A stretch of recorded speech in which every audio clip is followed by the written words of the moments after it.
Boa tarde, Rose. É um prazer muito grande para mim estar aqui novamente falando da psicologia escolar na Secretaria da Educação, uma história que se confunde com a minha própria história dentro da psicologia escolar.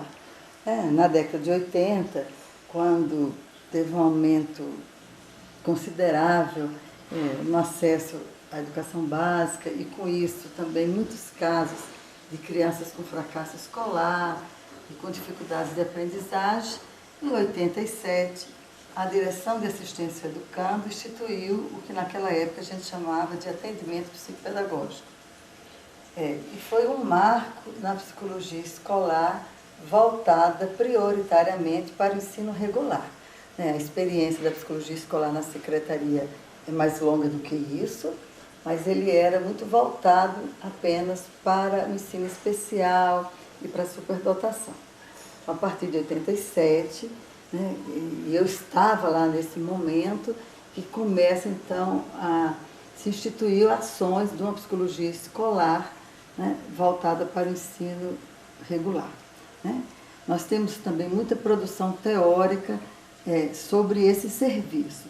Tanto os documentos da Secretaria, que culminou com esse último, que é a orientação pedagógica, que já é de 2010, como na universidade, com várias dissertações de mestrado e teses de doutoramento sobre o tema. Como tese de doutoramento, inclusive que serviram muito de base para essa orientação pedagógica, tem a minha própria tese de doutoramento e da professora Cleise. Mas foram essas que a gente pode dizer que marcaram também essa produção teórica. Muitos alunos e profissionais das próprias equipes fizeram suas dissertações sobre o serviço. Então, o profissional que entra hoje na equipe, nas equipes de apoio à aprendizagem, ele tem uma produção de pesquisa forte por pesquisadores brasilienses sobre a psicologia escolar no Distrito Federal. Muitos são colegas nossos, que trabalhavam profissionais das equipes. Bem, com o desenvolver do trabalho, Rose, desde 87, que nós fomos aprimorando o trabalho do então atendimento psicopedagógico, que já passaram por outros nomes, nas atuais equipes de apoio à aprendizagem. A gente sabe que o conhecimento é algo dinâmico e não tinha como aquela proposta de 87 perdurar até hoje. A própria psicologia escolar foi evoluindo, foi tendo uma produção consistente, os entendimentos também do fracasso escolar e das ditas dificuldades de aprendizagem foram se aprimorando. Então, como eu sempre estive dentro do serviço, ou eu estava trabalhando, coordenando as equipes na secretaria, ou eu estava na universidade com os serviços de extensão, e foi muito bom esse momento, porque eu tanto estudava teoricamente, como eu trabalhava com alunos de graduação, como eu trabalhava com os profissionais das equipes. E eu fui ouvindo, então, essas dificuldades, essas queixas da pessoa e tentando coaduná-las com o desenvolvimento teórico que a própria psicologia estava tendo nesse momento. De ponto que não dava mais para a gente ficar com aquele modelo que até então a gente via. O professor tinha uma dificuldade com o aluno, encaminhava para as equipes avaliavam e depois davam umas respostas. Então, havia muitas queixas desse modelo, porque as filas eram enormes, os professores achavam que os profissionais das equipes não atendiam a eles, porque encaminhava, às vezes só ia para a equipe no ano seguinte. Por outro lado, o pessoal da equipe achava que os professores, por qualquer coisa, encaminhavam. E no meio disso tinha crianças que precisavam de algum tipo de suporte e que não tinha. Eu sempre parti do princípio, a um dado momento da minha vida, de que é importante ouvir a fala das pessoas. Então eu ouvi a fala dos profissionais das equipes falando de que estavam muito assoberbados de trabalhos, que havia uma demanda muito grande para eles. Por outro lado, eu também ouvi a voz dos professores e ouvi muito na minha tese de doutoramento. nossa, a gente precisa, a gente encaminha, mas demora muito o encaminhamento, a gente não sabe. De forma que, a um dado momento, eu pensei assim, nós temos um serviço, temos profissionais que querem trabalhar e que trabalham, a gente tem professores que fazem esse pedido de ajuda, mas nós não estamos nos encontrando. Então, eu tinha, mas que forma a gente pode fazer para que a gente não possa ter essa queixa dos dois lados? Porque tem os professores que querem o melhor para os seus alunos e tem os profissionais das equipes que querem fazer também um bom trabalho. Bem, isso é o que eu ouvia da prática. Em termos também teóricos, é quando começa, né, a se consolidar muito o estudo no Brasil das teorias sociohistóricas, né, que começa a falar muito das construções sociais, né, do trabalho coletivo. E a gente tinha então um modelo muito individualizante, né, que encaminhava a criança e aquilo que eu sempre digo muito, a gente chamava a família. Então, olha que desacerto, que desencontro.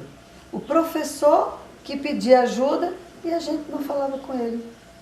A gente ia chamar a mãe da criança, ia ver a criança e aquela pessoa que pediu a nossa ajuda, esse ficava para o final, muitas vezes no ano seguinte. Então, naquele nosso modelo tradicional, nós não atendíamos de forma mais rápida o aluno, a gente não entrava em contato com o professor, a gente simplesmente deixava para depois quem nos encaminhou. E a gente ainda tinha uma coisa muito grave. Nesse momento, eu penso que nós das equipes nos colocávamos numa posição muito acima dos professores. Porque o professor encaminhava, aí a gente lá no nosso espaço iria avaliar para vir com a resposta. Então, essa resposta, essa orientação que nós trazíamos, ela não era compartilhada nem co-construída com os professores. Então, aquela grande discussão da psicologia se colocar acima da pedagogia, sem querer, com essa prática, a gente coadunava essa posição. Porque então a gente ia fazer o nosso trabalho separado do trabalho da sala de aula.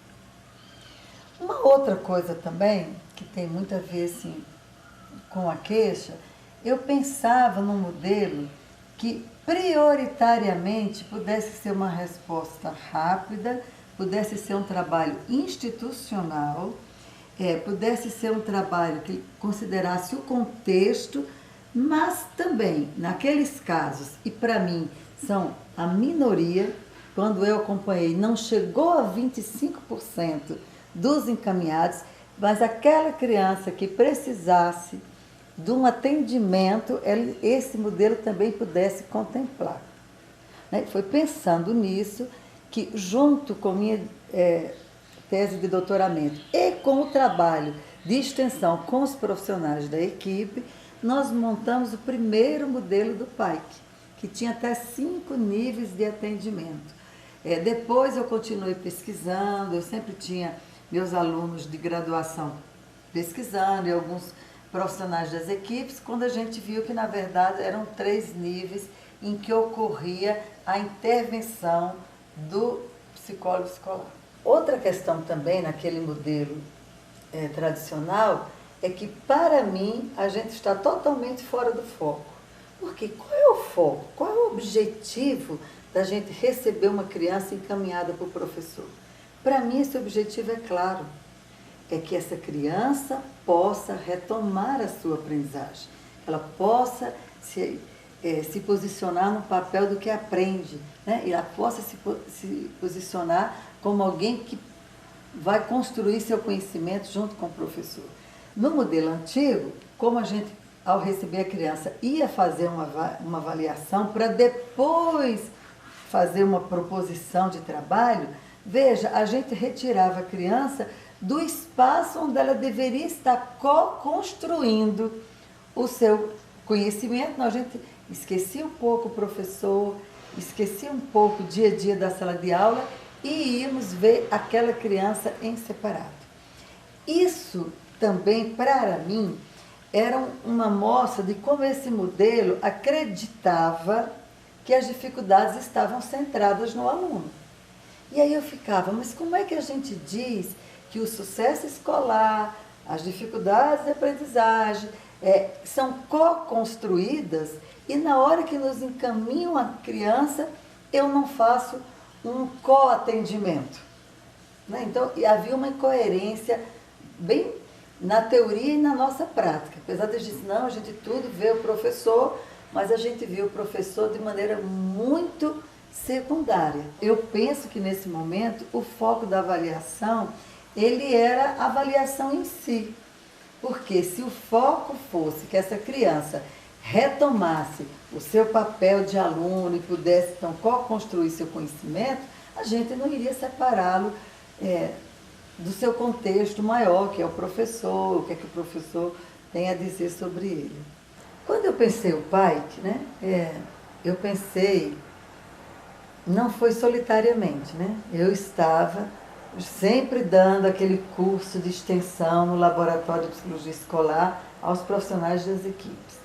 Né? Eu não posso nomear todos, mas eu tenho certeza de que todos que passaram pelos cursos, né, e também as meninas que trabalharam comigo diretamente na minha tese de doutoramento, elas contribuíram demais, né? Eu co-construí com elas, né, essas ideias. Né? Talvez quando a gente propõe uma coisa, a gente estava naquele lugar em que pôde sintetizar isso e pôde dar uma forma, né?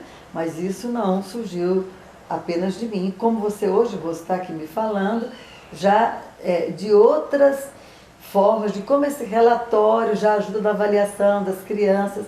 Então, isso é sempre uma construção coletiva. Bem, mas por que no PAIC a gente começa na escola? Porque nós acreditamos, né, e aí dentro sendo os pressupostos sócio-históricos, né, de que o meio com o qual eu compartilho, seja a construção do meu eu, da minha subjetividade, a minha aprendizagem, ele também é corresponsável comigo dessa produção do meu conhecimento. E a criança que está na escola, ou adolescente, ou mesmo adulto, ele está construindo seu conhecimento junto com o professor. Aí eu dizia muito brincando, claro, não só com o professor, com os outros profissionais da escola também. Mas não dá para toda hora eu chamar o professor, o orientador educacional, o coordenador pedagógico, o diretor. Então a gente vai trabalhar na díade, que está dia a dia nesse papel de construção, que é o professor e o aluno.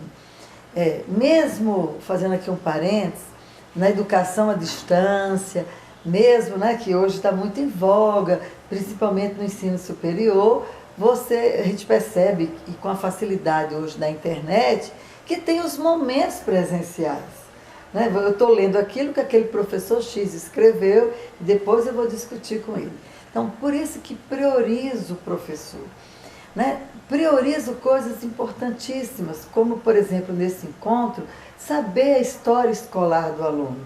Isso veio de uma experiência minha. Né? Quando eu peguei aquela classe, no segundo ano que eu trabalhava na Secretaria de Educação, que eu peguei uma classe de 29 alunos e que tinha 9 que estavam repetindo pela 4ª vez o primeiro ano, e que eu tinha alunos de 14 anos, eu tinha uma aluna de 14 anos que não tinha problema de aprendizagem nenhum. Uma adolescente de 14 anos, que era o primeiro ano que ela ia para a escola. Ela morava na zona rural e veio morar com um familiar no Guará para poder estudar. Então ela não tinha dificuldade, apesar de estar com 14 anos no primeiro ano. Então, olha o que é importante a gente saber a história escolar da pessoa. Ela não teve repetência nenhuma e deu conta da alfabetização muito bem. Né? Então, mas por outro lado, tinha 3 irmãos, né, na sala, um repetindo pela 4ª vez, outra repetindo pela 2ª e outra era o primeiro ano dela na escola. Então tinha uma irmã de 7, né, outra de 9 e outra de 12 na mesma sala. Então são essas coisas que são muito importantes, porque senão a gente começa a achar, tem 14 anos, está no primeiro ano, então não pode não ter dificuldade nenhuma.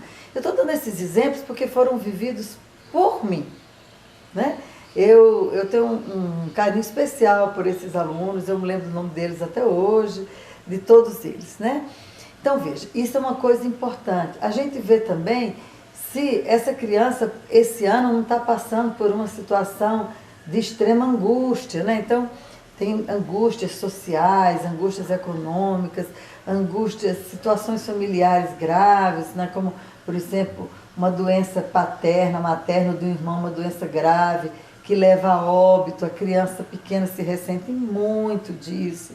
Então, são todas essas coisas que podem estar fazendo com que essa criança esteja mais agressiva na escola ou não queira aprender. Isso só para ver que são questões muito além da psicologia, que se a gente for lá chamar a mãe, às vezes vai criar até um problema maior, porque a mãe está cuidando do outro filhinho que está doente e tem que deixar porque tem que ir conversar. Então, por isso que eu quero falar primeiro com a escola. Né? Se essa criança veio de uma escola anterior, né? Então, não, esse menino já está nessa escola há 5 anos e todo ano tem dificuldade, ou então, não, ele chegou esse ano, mas o que a gente olha no relatório, aí a gente não sabe. Então, tem crianças que, e esse caso também que eu vou falar aqui, esse aconteceu comigo. Na minha tese de doutorado, nós pegamos uma criança em Samambaia, que a família veio e matriculou ela no 3º ano, e como ela tinha 10 anos, foi matriculada no 3º ano. Né? E depois, quando a gente começou, depois ela foi encaminhada, e nós começamos com esse modelo que findou no PAIC, que aí a criança não tinha documentação escolar. Né? Porque pode fazer a matrícula e depois a documentação chega. Naquela época era assim. E aí pediram então a documentação escolar. Aí ele era do 1º ano. Mas a mãe disse, ele está há 3 anos na escola. Tá, ele estava há 3 anos na escola. Então, veja, são coisas que são puramente organizacionais e que nada assim precisa que a gente chame logo a família, só que a gente pode resolver. E a escola, então, teve, eu não lembro como é que a escola lidou, já que ele estava oficialmente matriculado no 3º, quando deveria estar no 1º. Né? Então, a gente saber se a criança está na escola, como é que era o ano anterior, isso não precisa de um momento marcado. Os professores ficam, às vezes, juntos na hora do intervalo. O ano passado, como era esse aluno? Né? Sobretudo, particularizar as histórias, sem estar muito preocupado com as generalizações excessivas. Sempre deu trabalho, sempre foi assim. Isso a gente tem que ter um cuidado. Nós, humanos, temos muita tendência a cair nessas questões. Então, isso é muito importante. Então, por que esse professor encaminha muito ou esse professor que não encaminha nada? Eu até acho que é muito mais simpático para o trabalho da psicologia escolar o professor que encaminha muito do que o que não encaminha nenhum. Na OP, né, eu penso assim, que o PAIC ele está bem descrito, as ações estão bem descritas também. E eu digo assim aos profissionais, né, da importância da gente estudar a documentação. E aqui eu quero até fazer uma brincadeirinha, né, que estudar não é ler rapidamente. Né? Como eu dizia para os alunos de graduação, não é passar o globo ocular. Eu mesma, para falar aqui hoje, eu reli o que eu mesma escrevi. Então, a gente precisa estudar bem o PAIC para ver. Porque no PAIC tem uma setinha menorzinha, que tem assim, tem o 1º nível, aí tem para o 2º, só se for necessário. Para o 3º, só se for necessário. E às vezes a gente esquece. Quando eu tenho conversado com você e com outras pessoas, não, todo mundo faz os 3 níveis do PAIC. Então, eu penso assim, que é um bom parâmetro para você ver se você está mesmo fazendo o que eu, pelo menos, pensei em propor com o PAIC. Se 75% das crianças encaminhadas ficarem no nível 1 e 2, você está bem com o PAIC. Agora, se mais de 25% das crianças chegam ao nível 3, eu penso que o nível 2 e o nível 1 principalmente, e o nível 2 não está sendo feito de forma adequada. Eu tenho algumas hipóteses por que isso ocorre. Né? E uma das hipóteses que eu tenho é que a gente se sente muito importante, nós, psicólogos, ou os pedagogos da equipe, quando a gente pega o aluno e aí a gente faz uma avaliação e a gente se sente muito importante. Então, às vezes, o próprio profissional não se identifica com esse trabalho de fazer junto com o professor. Mas eu tenho uma boa notícia também para dizer. Eu acho que isso depende da gente estudar e se preparar. Porque, na verdade, às vezes, eu vi uma das questões que você formulou, Rose, que as pessoas fazem, mas a demanda é por diagnóstico. Aí eu pergunto, a demanda e a expectativa de quem? Eu não fico chateada do professor ter uma expectativa de diagnóstico. Talvez aquele professor que tenha uma grande expectativa pelo diagnóstico dos seus alunos seja um professor que a gente tenha que trabalhar muito nível 1. Porque entre ver o que ele está fazendo com aquele aluno, a gente também tem que ver quais as concepções de psicologia escolar que ele tem. Né? Porque senão eu fico respondendo a demanda do outro e a minha. O que é que eu acredito? Porque às vezes a gente se sente mais confortável e até mais importante pegando a criança e atendendo ali com a gente. Né? Mas, na verdade, a gente tem que pensar que a psicologia escolar tem que ser para todos.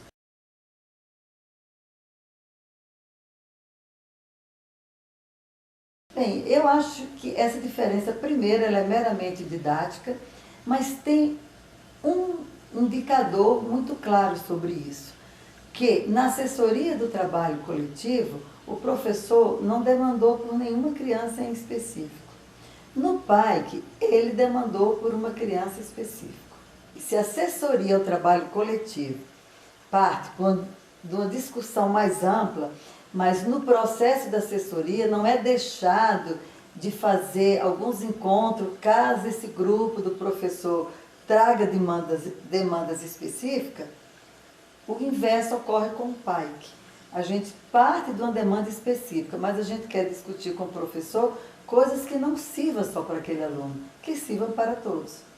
Então, nesse momento, eu acho que eles se encontram, talvez um mais dedutivamente e outro mais indutivamente. Eu penso que nós temos ainda uma certa tradição de que a psicologia escolar, ela se consolidou como um espaço que poderia ajudar as crianças que tinham, digamos assim, alguma queixa no seu percurso escolar ou alguma dificuldade, como outros queiram chamar.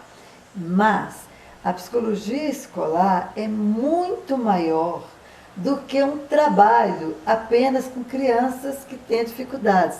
Então, uma escola em que não haja reprovação, uma escola em que não haja crianças que não estejam exercendo seu papel de aluno como esperado, ela tem um espaço para a psicologia escolar também.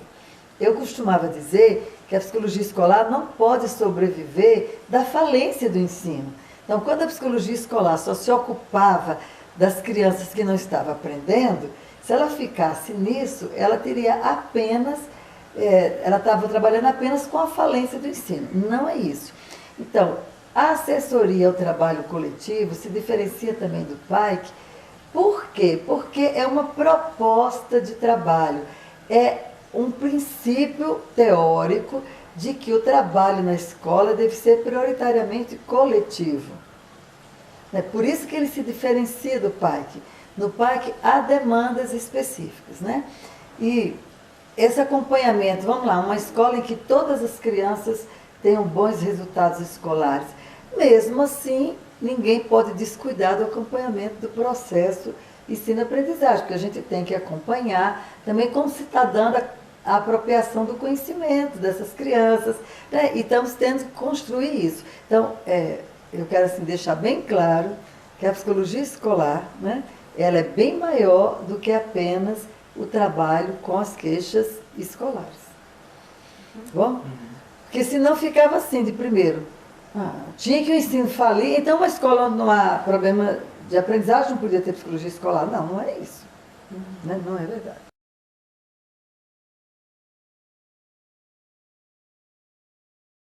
Rose, quando a gente fala do acompanhamento, né, que o, como uma das dimensões de atuação do psicólogo escolar, né, ou das equipes de apoio à aprendizagem como um todo, né, eu penso assim, que esse acompanhamento se dá prioritariamente com o encontro com os professores, né? Prioritariamente se dá dessa maneira.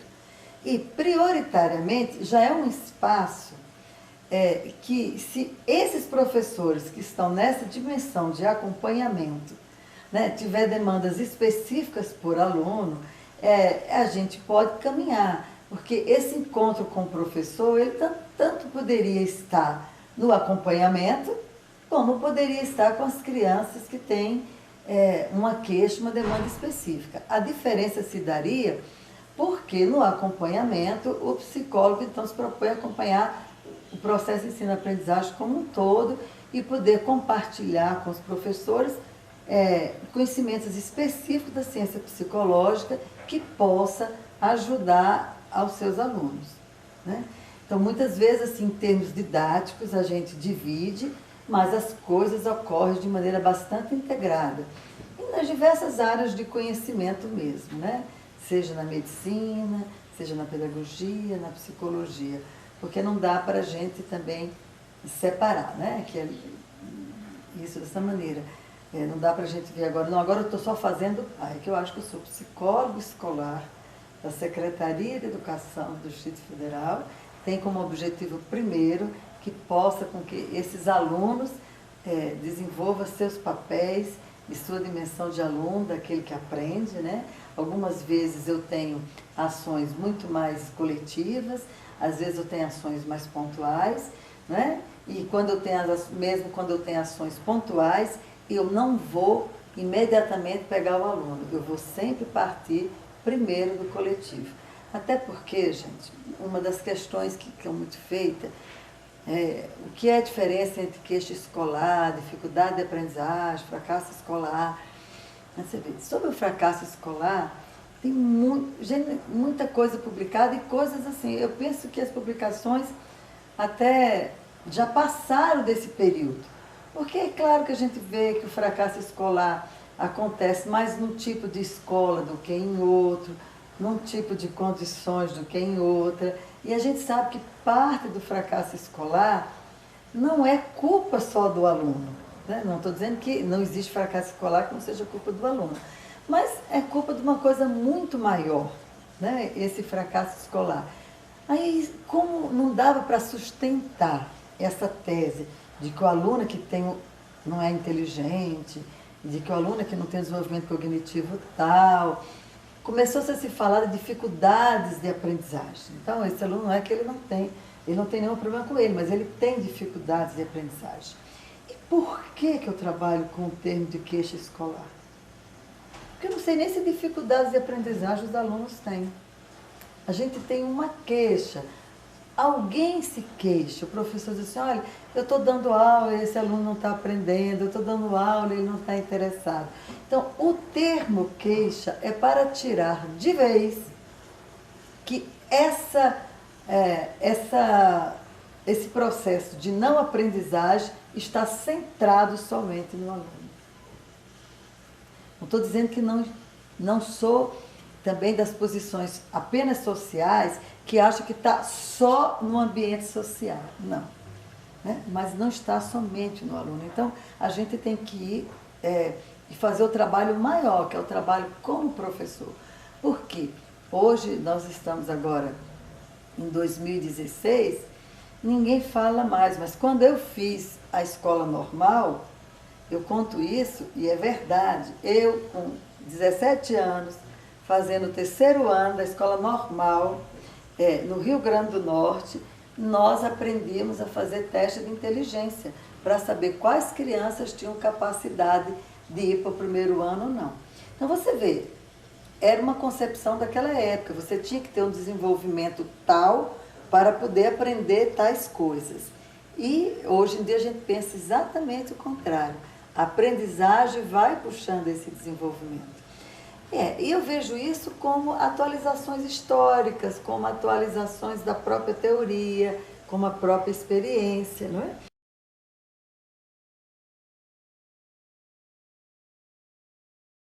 Teve uma pergunta aqui do grupo, né, que queria saber se o pai quer mais intervenção e avaliação, né? Então, veja, para que serve uma avaliação? Né? Se não for para que essa criança retome a sua aprendizagem normal. E a gente, um ano, 6 meses é muito na vida de uma criança. Por que eu encaminho, aí eu vou avaliar para depois propor magicamente uma intervenção salvadora que vai tirar aquela criança disso? Então, sim, eu não acredito em avaliação pura. Eu acho que ela não tem, ela está fora do foco de uma questão escolar. Quando você tem grandes avaliações de massa, como por exemplo, vamos avaliar o nível de leitura das crianças brasileiras, sim, a avaliação ela tem um objetivo claro, mostrar em que nível de leitura estão as crianças do primeiro ano, do segundo, do terceiro, e por isso que o MEC tem uma série de avaliações. Mas essa avaliação individual, né, que a gente fica fazendo com a criança, ela só tem valor se for para imediatamente a gente ir podendo co-construir com a criança um caminho diferente. Então, isso eu não tenho dúvidas, vou até falando aqui para as câmaras, falando para vocês. Né? A gente apenas avaliar, sem imediatamente a gente poder já ir reconstruindo a história dessa criança, para mim, isso é muito inócuo. Bem, pensando nisso, é que o nome do PAIC é Procedimento de Avaliação e Intervenção. Eu, lendo essa pergunta de vocês, eu até lembrei, poderia ser Procedimentos de Intervenção e Avaliação. Mas aí tem a questão do português, das preposições, então teve que ficar Procedimentos de Avaliação e Intervenções nas queixas escolares. Né? Pela questão mais das preposições em... Aí os professores de português vão entender melhor do que eu. Né? Então, mas na verdade, na hora que um professor se queixa, vamos então comparar como é o PAIC e como era antigamente. Então o professor está lá com a queixa, porque tem um aluno dele, ou 2, ou 3, ou 4, ou até 10, porque aquele professor que encaminha muito, gente, eu não sou brava com ele, eu acho que é um professor que pede muita ajuda, por isso que ele encaminha 10. Né? Eu deixei de... há muito tempo que eu ultrapassei assim, aquele professor só encaminha. Não, eu penso que se ele encaminha muito, ele acredita no nosso trabalho e ele nos pede uma ajuda. Então veja, o professor nos pede essa ajuda com a queixa de que tantos alunos dele não estão aprendendo. Se eu for avaliar para responder, aí se passou, no mínimo, se for tudo muito rápido, 2 meses. E 2 meses que ninguém se debruçou no cotidiano escolar dessa criança. Né? Então veja que diferença. Se o professor então me encaminha e eu posso, seja num momento marcado, com 15 dias está lá sentando e está conversando, eu já estou ouvindo esse professor e você tem que acreditar, e aí é uma contribuição que eu acho que a psicanálise tem, na hora que eu paro e começo a falar, eu vou também refletindo sobre a minha queixa. Porque vamos aqui criar um exemplo hipotético de um professor com 30 alunos que encaminhou 10. Né? Então, ele encaminhou 1/3 dos seus alunos.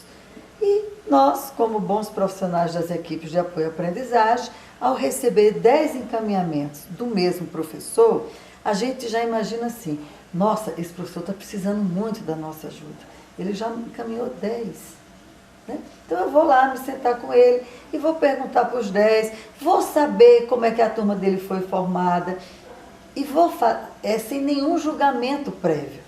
Porque vamos imaginar que ele encaminhou 10 porque por uma questão de matrícula ele pegou uma sala de crianças polirrepetentes. E eu vou dizer isso porque isso foi uma experiência minha. No 2º ano que eu estava na Secretaria de Educação, como eu era mais nova na minha sala, eu peguei uma classe de 29 alunos, onde 9 estavam repetindo o primeiro ano pela 4ª vez. Onde tinha crianças de 7 e crianças de 14. né? Então, veja, a princípio, antes da gente imaginar, e aí a gente vai conversar com esse professor e poder ouvir dele com essas queixas. E aí a gente poder, inicialmente, muito mais discutir ações coletivas do que efetivamente levar as 10 crianças para avaliações. Possivelmente, como foram 10 encaminhados no nosso exemplo hipotético, né? Quando a gente começar a discutir ações com os professores, 15 dias depois, alguma mudança ocorreu, né? Mas, claro, se depois de um tempo aí de acompanhamento precisar da avaliação, a gente tem um instrumento. Mas eu sempre fico muito feliz quando a gente não precisa passar do nível 1 ou do nível 2.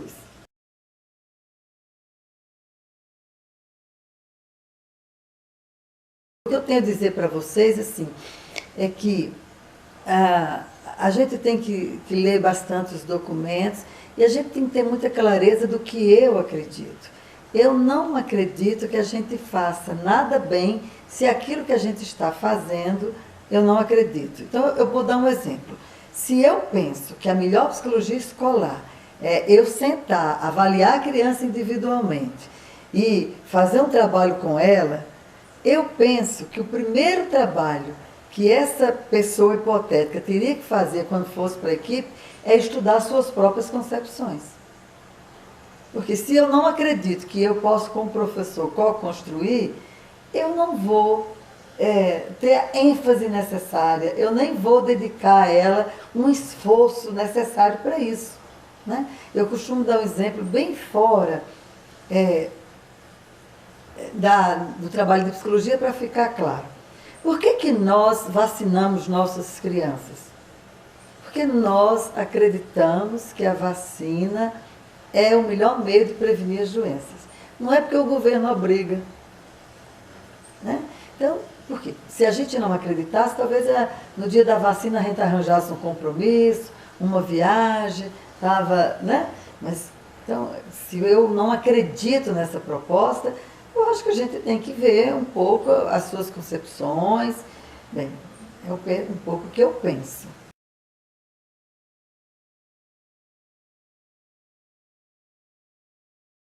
Então, veja aqui o Pike, né?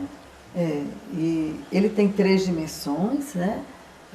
Aqui na UP está muito bem descrito, mas também nesse livro da Ampep aqui, que foi organizado pela professora Cleise Marinho e pela professora Raquel Guzzo, em que eu faço um artigo falando do Pike antigo e da mudança que ocorreu, e que essa mudança não ocorreu porque um dia eu acordei achando que deveria mudar. Não.